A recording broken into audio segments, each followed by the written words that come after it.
Hello, art teacher with you again, and this is part 2 of the bookmaking lesson. So if you didn't see part 1, that's where we made one like this, which has just a couple pages inside and a cover.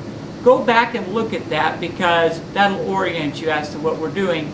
And I'm not going to review the cover information because it's exactly the same for this book. So I'm just going to show you how to make the structure of the book. Now we're going to use one simple piece of paper which is 6 inches by 18 inches, and I'll show you about that in a second.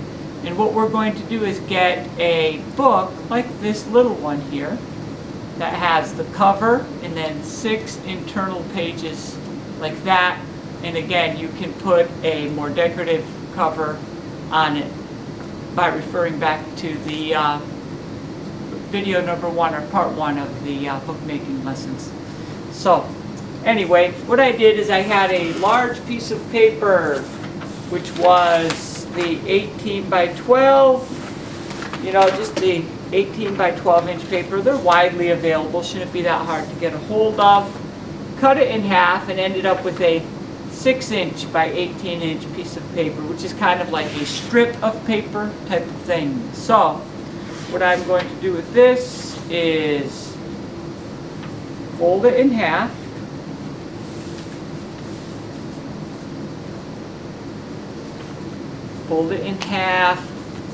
long ways,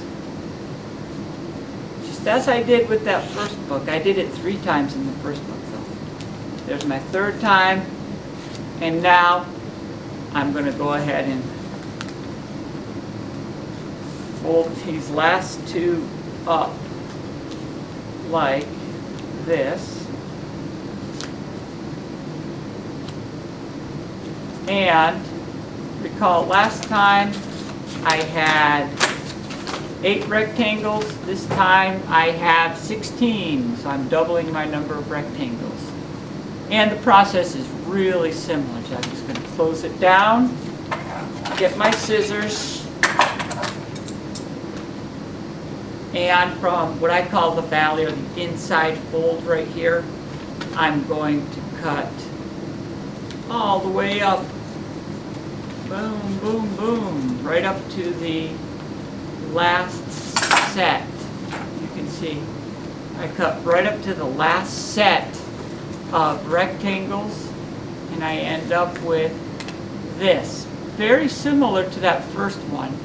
And I can bring these in, fold them down, increase them.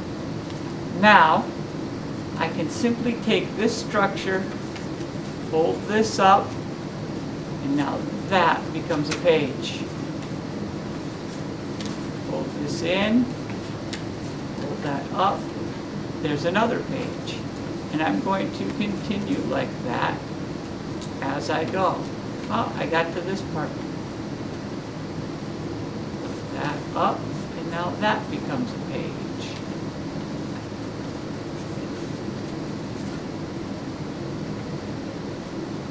Fold that one up.